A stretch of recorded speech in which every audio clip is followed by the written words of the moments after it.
Chapter 2. Matt glanced at the speedometer and eased off the gas. He was pushing 85 in a 70 zone, the tires humming over the sun-bleached concrete of the President George Bush Turnpike. North Texas had been broiling for weeks, 25 straight days above 100, and September wasn't backing down. Heat shimmered off the pavement, warping the horizon into a mirage. His phone buzzed in its cradle on the dash. Detective Joe Foster. Matt hit the speaker button. "Yeah. Where are you?" Foster asked. "I just left the courthouse. I'm on the PGBT." There was a pause. "Turn around. I've got something you're going to want to see. Restway Inn, corner of Central and 15th. Matt sat up a little straighter. "What kind of something?" "The kind that might interest the TBI, Joe said, "and the kind you'll wish you hadn't seen. It's sick." The line went dead. Matt let out a deep breath and signaled for the next exit. He looped under the tollway and merged back onto the westbound lanes. Still better than court. The week had been a circus in court. After spending Sunday evening with Ivy, Matt showed up Monday morning as scheduled and sat there from 8 a.m. to noon, only for the judge to send everyone home with instructions to return the next day. On Tuesday, his case was finally called. The attorney stood, argued for a few minutes, and then a bomb threat shut down the courthouse for the rest of the day. Wednesday was a wash. The judge had a seminar. On Thursday, she gave them 2 rushed hours, saying it was all she could spare, and told them to come back again Friday. And so today he'd spent the morning listening to Jen's lawyer explain why she deserved half of the comic book collection. The only problem, there was no collection, just a dusty box of old issues he kept in the garage, mostly for nostalgia. He'd offered her the box, the whole box. She called him a liar, swore he had more hidden somewhere. For what they were spending on attorney's fees, they could have bought a collection worth fighting over. He pressed the accelerator. The Restway Inn wasn't far. Whatever was waiting for him there, it had to be better than listening to one more argument about imaginary comic books. Maybe. Red and blue lights pulsed against the faded brick facade of the Restway Inn. It was approaching 1:30 p.m., and the scene outside room 104 had the feel of something gone very wrong. 2 black and white SUVs from the local department were parked at odd angles, doors open, radios murmuring. Yellow crime scene tape cordoned off the walkway, fluttering in the warm breeze. Matt eased his truck to a stop behind a marked unit, reached under the dash, and flipped a switch. Blue strobes blinked to life in the grill. He unclipped his badge from the visor and hooked it to his belt, then stepped out into the heat. Joe Foster was waiting by the door to 104, arms crossed. Tall, lean, and always looking like he'd just come from a 5-mile run, Joe Foster gave a short wave as Matt approached. His shirt clung to his back in the Texas humidity, but the guy still looked like he could sprint a 10K.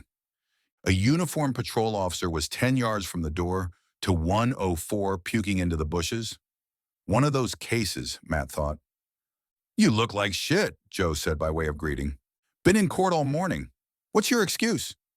Joe smirked. "Walked into this crime scene 30 minutes ago. I'm still recovering." Matt pointed at the puker. "Him?" "Had to see it," Joe said. Matt's eyes drifted toward the doorway. "That bad?" Matt asked. Joe gave a small nod. "You'll see. It's one of those." They stood there for a second, letting the silence hang. Matt adjusted the badge at his waist. "TBI is going to ask why I showed up before the official request comes through. I figured you'd want a head start, and if they don't like it, they can go pound sand." Matt appreciated the call. It wasn't protocol, but with Joe, that rarely mattered. They'd put in years on the job together, shared cases, beers after long shifts, the occasional fishing trip. They had become good friends. Matt was a special agent with the Texas Bureau of Investigation, Investigative Division. It was a title that usually took 20 years and a head full of gray hair to earn. Matt had neither. He'd walked in through the side door after the TBI had gutted its ranks during a corruption purge. A lot of old hands got bounced. A lot of new blood got fast-tracked. He owed a lot to his younger sister, Kat. She was politically connected, and when the Bureau was cleaning house, she made a call and got him an interview. Joe thumbed toward the door. "One victim, very deceased. Just you and me for now. Supervisor's on the way. I thought you might want to take a peek. Lead the way. Joe opened the door. For the record, he added, forensics and the ME have been notified and are on the way. Let's get someone here and start a log, Matt said. He pointed at the puker. Put his name first on the list. Joe nodded, summoned another officer, and spoke to him as Matt opened the door to 104. Matt froze in the doorway. For a moment, his brain refused to register what his eyes were seeing. A standard motel layout, king-size bed, bland nightstands, a cheap chest of drawers along the west wall, and an armchair to the left of the bed. Everything clean, everything where it should be. It looked like every other motel room, except for the body. It sat upright in the chair, legs crossed neatly at the ankles.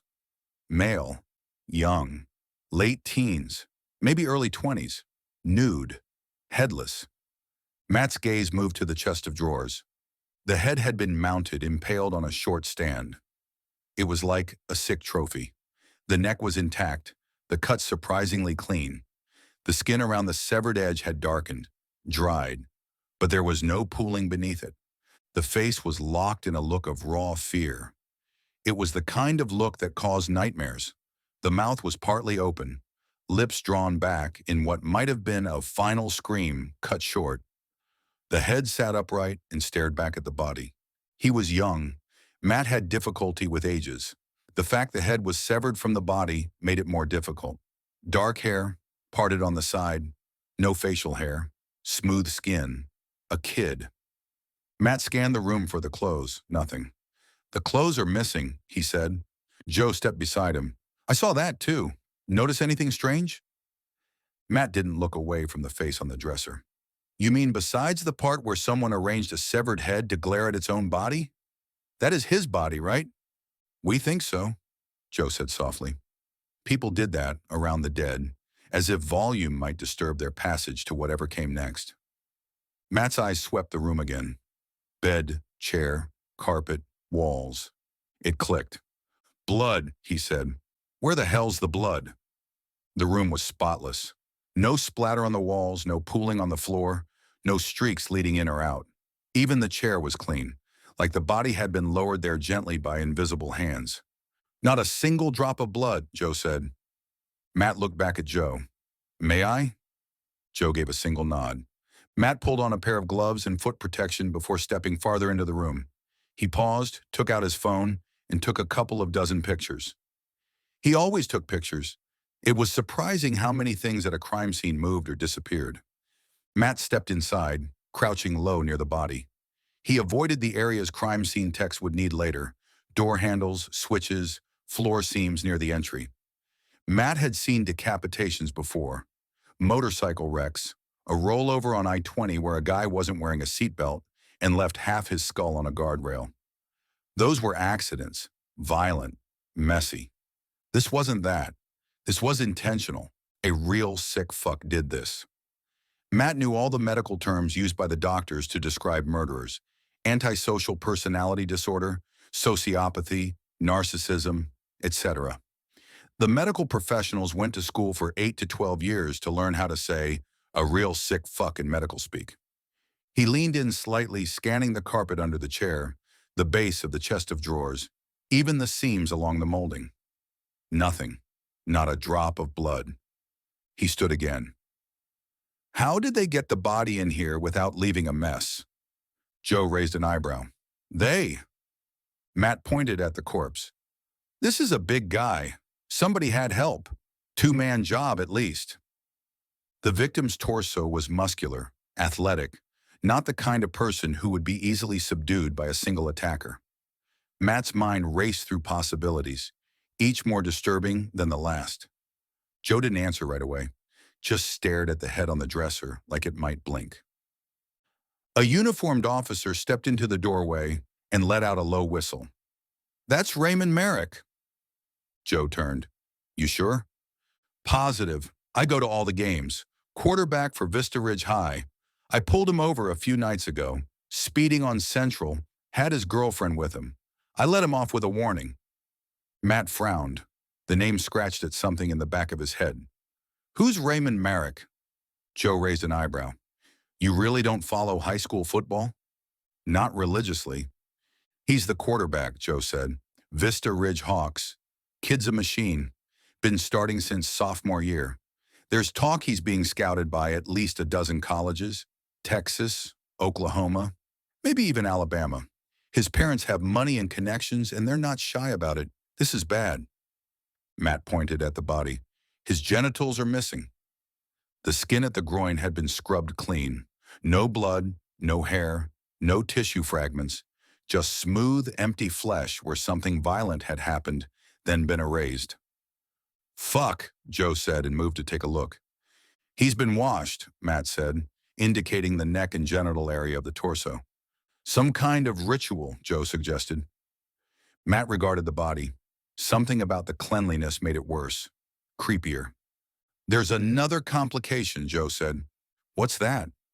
About 8 months ago, a video surfaced of Merrick and some other boys messing with a drunk or drugged girl. Her name is Penny McKnight.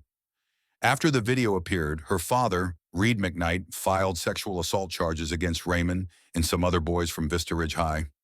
The backstory is there was a party at a hotel. Lots of alcohol, possibly drugs. Penny doesn't remember much. Christ, Matt muttered. It's not my case, but I understand she went to the party. The next day she's sore as hell and can't remember a thing. Then comes the video, Matt guessed. Exactly.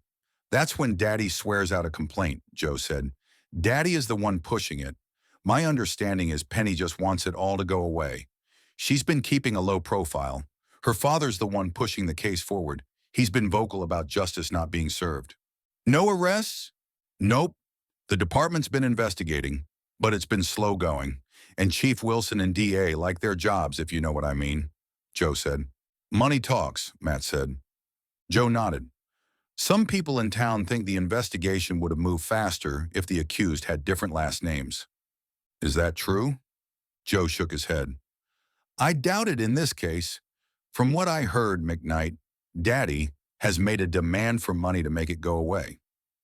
It starts to make sense, Matt said. There's also a Barry family connection to the case, Joe added. Tell me, your brothers represent Raymond Merrick. At least they did before someone separated his head from the rest of him, Joe said. Fuck, Matt said and pointed at the body. You think that's payback? Could be, Joe said. Daddy cuts Merrick's genitals off as revenge. Matt nodded. If this is who you say it is, there's going to be a media firestorm.